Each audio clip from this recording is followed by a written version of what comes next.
My channel. आज हम पढ़ने वाले हैं एमपीपीवी सब इंजीनियर के लिए सामान्य हिंदी से संबंधित टॉप 10 प्लस एमसीक्यू क्वेश्चन। इसका पहला क्वेश्चन है, रातों रात का सामासिक विग्रह क्या है। रातों रात का सामासिक विग्रह जो होगा वो होगा रात ही रात में। उपर्युक्त प्रश्न में दिए गए पद रातों रात का सामाजिक से विग्रह समास विग्रह रात ही रात में होगा, जबकि अन्य विकल्प असंगत हैं। रातों रात अव्ययी भाव समास के फलस्वरूप निर्मित शब्द है। अब अव्ययी भाव समाज में देखेंगे जिसमें पूर्व पद की प्रधानता हो और सामासिक या समास पद अव्यय हो जाए, उससे अव्ययी भाव समास कहते हैं। इस समास में समूचा पद क्रिया विशेषण अव्यय हो जाता है, जैसे कि उदाहरण इसके प्रतिदिन, यथाशक्ति, भरसक और रातों रात। ये सब उदाहरण किसके हैं? अव्ययी भाव समास के उदाहरण है। अव्ययी भाव समास का मतलब होता है जिसमें पूर्व पद की प्रधानता हो और समास पद अव्यय हो जाए, उसे अव्ययी भाव समास बोलते हैं। इसके उदाहरण है प्रतिदिन, यथाशक्ति, भरसक, रातों रात। ये अव्ययी भाव समास में आते हैं। नेक्स्ट है, हास्य रस का स्थायी भाव है। हास्य रस का स्थायी भाव है हास। हास इसका स्थायी भाव है। डिस्क्रिप्शन में इसमें आएगा, उपर्युक्त प्रश्न में दिए गए हास्य रस का स्थायी भाव हास होगा, जबकि अन्य विकल्प असंगत हैं। विस्मय अद्भुत रस का, भय भयानक रस का, वात्सल्य का वात्सल्य इस रस के स्थायी भाव हैं। अब इसमें हम पढ़ेंगे स्थायी भाव और रस। इसमें दिया हुआ कुछ स्थायी भाव दिया हुआ है और इसमें रस के बारे में बताया गया है। कौन से स्थायी भाव में कौन सा रस होगा? रति। रति स्थायी भाव है तो उसका जो रस होगा वो श्रृंगार रस का स्थायी भाव होता है रति। शोक। शोक स्थायी भाव होता है करुण रस का। करुण रस का स्थायी भाव अगर पूछे कोई, उसको शोक बोलते हैं। क्रोध का स्थायी भाव का रस होगा रौद्र। रौद्र रस का जो स्थायी भाव पढ़ेंगे वो क्रोध में आता है। निर्वेद। निर्वेद का रस होगा, स्थायी भाव का रस होगा शांत, या शांत का रस का स्थायी भाव लिखना है तो निर्वेद लिख सकते हैं। उत्साह। उत्साह स्थायी भाव का जो रस होगा वो होगा वीर, या वीर रस का स्थायी भाव हम पढ़ेंगे तो उत्साह कहलाएगा। जुगुप्सा। जुगुप्सा स्थायी भाव का जो रस होता है वो बीभत्स होता है, या पढ़ सकते हैं बीभत्स रस का स्थायी भाव क्या हो जाएगा? जुगुप्सा होगा कहलाएगा। नेक्स्ट है, जो सुमिरत सिद्धि होई, गणनायक करिवर बदन, करऊं अनुग्रह सोई, बुद्धि शशि शुभ गुण सदन में छंद का नाम बताना है। इसका आंसर हो जाएगा सोरठा छंद से है। ये सोरठा छंद से है। इसमें आपको दिया हुआ डिस्क्रिप्शन, उपरोक्त दी गई पंक्तियां, इसमें लिखा हुआ जो सुमिरत सिद्धि होई, गणनायक करिवर बदन, करऊ अनुग्रह सोई, बुद्धि शशि शुभ मुन सदन में सोरठा छंद है। सोरठा छंद क्या कहलाता है? सोरठा छंद कहाँ होता है? यह अर्ध सममात्रिक छंद है, जिसके पहले एवं तीसरे चरण में 11-11 मात्राएं हैं तथा दूसरे और चौथे चरण में 13-13 मात्राएं होती हैं। यह दोहे का उल्टा होता है। यह दोहे का उल्टा होता है, सोरठा छंद कहलाता है। नेक्स्ट है, जगत का पर्यायवाची है। इसका आंसर हो जाएगा भुवन। जगत का पर्यायवाची भुवन है। उपर्युक्त प्रश्न में दिए गए शब्द जगत का पर्याय भुवन होगा, जबकि अन्य विकल्प असंगत हैं। आलय, धाम, आगार घर के पर्याय हैं, अतः भुवन संगत विकल्प है। नेक्स्ट है इसमें वाक्य। वाक्य क्या कहलाता है? पदों में निर्मित पूर्ण और सार्थक संरचना है, उसको वाक्य कहते हैं। पदों में से निर्मित पूर्ण और सार्थक संरचना को वाक्य कहते हैं। इसके अंतर्गत पढ़ेंगे हम, उपर्युक्त प्रश्न में वाक्य से संबंधित संगत विकल्प पदों से निर्मित पूर्ण और सार्थक संरचना है, जबकि अन्य विकल्प असंगत है। वाक्यों का वर्गीकरण मुख्यतः दो दृष्टियों से होता है, रचना या स्वरूप की दृष्टि से, दूसरा होता है अर्थ की दृष्टि से। पहले इसमें पढ़ेंगे रचना। पहला जो है वह क्या है? रचना एवं स्वरूप की दृष्टि से वाक्य के 3 भेद होते हैं। एक होता है सरल वाक्य, संयुक्त वाक्य और मिश्र वाक्य। अर्थ की दृष्टि से 8 भेद होते हैं, विधिवाचक, निषेधवाचक, आज्ञावाचक, प्रश्नवाचक, विस्मयवाचक, संदेहवाचक, इच्छावाचक और संकेतवाचक। ये अर्थ की दृष्टि से इसके भेद होते हैं। नेक्स्ट है इसमें अम और आह है, क्या है इसमें? अयोग वाह है। अम और आह अयोग वाग है। डिस्क्रिप्शन में आ जाएगा, उपर्युक्त प्रश्न में दिए गए अम और आह अयोग वाह ध्वनियां है। अनुसार अम और विसर्ग आह ना तो स्वर है और ना व्यंजन, किंतु ये स्वरों के सहारे चलते हैं। स्वर और व्यंजन दोनों में इनका उपयोग होता है। अयोग वाह का अर्थ होता है योग ना होने पर भी जो साथ चले, उसको हम अयोग वाह कहा जाता है। नेक्स्ट है अगिनत का तद्भव है, इसका आंसर हो जाएगा अनगिनत।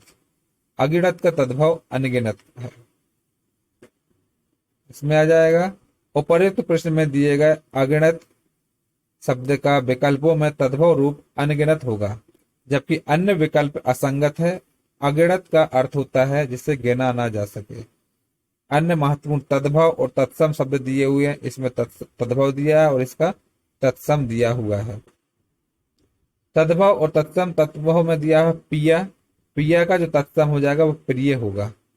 शार का तत्सम होगा चत्वारी, अड़ाई का तत्सम होगा अर्ध तृतीय, और सुई का तत्सम होगा सूची, और खीर का तत्सम होगा खीर क्षीर। तत्सम तद्भव आता है तो तत्सम अगर दिया हो तो तद्भव बना सकते हैं, और तद्भव दिया है तो तत्सम बना सकते हैं। अगर पिया तद्भव दिया हुआ है तो प्रिय इसका तत्सम होगा। चार का तत्सम होगा चत्वारी, अड़ाई का अर्ध तृतीय, सुई का सूची और खीर का क्षीर। नेक्स्ट है इसमें अदोष का विलोम है, अदोष का विलोम सदोष आता है। डिस्क्रिप्शन है उपर्युक्त प्रश्न में दिए गए शब्द अदोष का विलोम शब्द सदोष होगा, जबकि अन्य विकल्प असंगत है। जैसे दोष मूल शब्द है जिसका अर्थ अपराध है। कसूर या खराबी होता है, जब दोष में स उपसर्ग लगा तो सदोष बना दोष युक्त, जबकि दोष में अ प्रत्यय लगने से अदोष दोष रहित बना तथा अदोष का विलोम सदोष होगा। नेक्स्ट है जिसकी कोई सीमा ना हो उसको बोला जाता असीम। उपर्युक्त प्रश्न में दिए गए वाक्यांश जिसकी कोई सीमा ना हो का एक शब्द असीम होगा, जबकि अन्य दिए गए विकल्प त्रुटिपूर्ण होंगे। इसमें हमारे पास आएगा कुछ महत्वपूर्ण वाक्यांश दिए हुए हैं और इसका एक शब्द दिया है।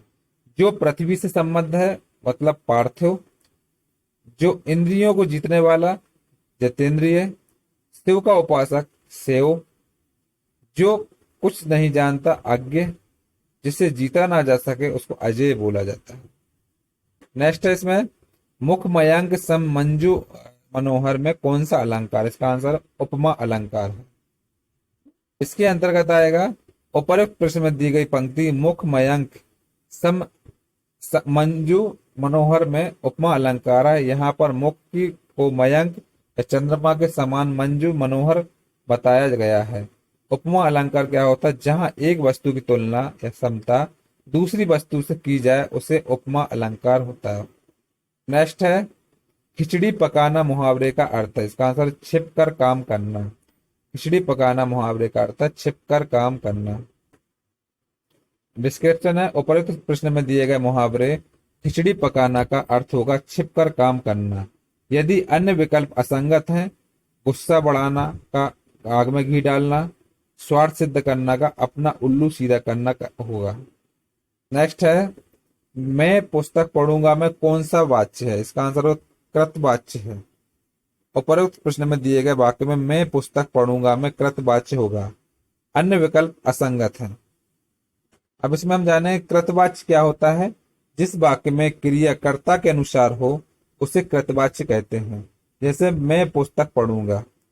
उपर्युक्त वाक्य में पढ़ूंगा क्रिया कर्ता के अनुसार अतः कृतवाच्य होगा। क्रिया के उस परिवर्तन को वाच्य कहते हैं जिसके द्वारा इस बात का बोध होता है कि वाक्य के अंतर्गत कर्ता, कर्म अथवा भाव जे इनमें से किसकी प्रधानता है। वाच्य के तीन भेद होते हैं। एक होता है कृतवाच्य। कृतवाच्य का मतलब होता है क्रिया के उस रूपांतर को कृतवाच्य कहते हैं जिससे वाक्य में कर्ता की प्रधानता का बोध हो। जैसे मैंने पुस्तक पढ़ ली। कर्मवाच्य, कर्मवाच्य में आता है क्रिया के उस रूपांतर को कर्मवाच्य कहते हैं जिसके वाक्य में कर्म की प्रधानता का बोध हो, जैसे पुस्तक पढ़ी जाती है। भाववाच्य, भाववाच्य क्या होता है? क्रिया के उस रूपांतर को भाववाच्य कहते हैं जिससे वाक्य में भाव की प्रधानता हो, जैसे मुझसे बैठा नहीं जाता। नेक्स्ट है नरेंद्र का संधि विच्छेद है नर धन इंद्र बराबर नरेंद्र होगा। नेक्स्ट है उपर्युक्त प्रश्न में दिए गए नरेंद्र शब्द का सही संधि विच्छेद होगा नर धन इंद्र होगा, अतः अन्य विकल्प असंगत है। यह गुण स्वर संधि से निर्मित हुआ है। गुण स्वर संधि होता है यदि आ या आ के बाद ई या उ और ऋ आए तो दोनों मिलकर के ए ओ और अर हो जाते हैं। जैसे नरेंद्र, नर धन इंद्र, ना और रा, आ और ई मिलकर के इंद्र बनाते हैं, जैसे ना रा ए मिलकर के इंद्र बनाते हैं, इसको नरेंद्र आ जाता है। गुण स्वर संधि के कुछ उदाहरण हैं, चंद्रधन उदय बराबर चंद्रोदय, समुद्रधर उर्मी समुद्रमी, महाधन उत्सव महोत्सव, गंगाधन उर्मी गंगोर्मी, देवधन ऋषि देवर्षि। नेक्स्ट है सुपुत्र में कौन सा उपसर्ग है? इसका आंसर हो जाएगा सु। सु उपसर्ग है सुपुत्र में। डिस्क्रिप्शन में आ जाएगा उपर्युक्त प्रश्न में दिए गए शब्द सुपुत्र में सु उपसर्ग होगा, जबकि अन्य उपसर्ग असंगत है। उपसर्ग क्या कहलाता है? उपसर्ग उस शब्दांश या अव्यय को कहते हैं जो किसी शब्द के पहले आकर उसका विशेष अर्थ प्रकट करता है, जैसे कि अति, अधि, अनु, अप, अभि, आ, सम, सु, वी। ये हिंदी और संस्कृत के उपसर्ग कहलाते हैं।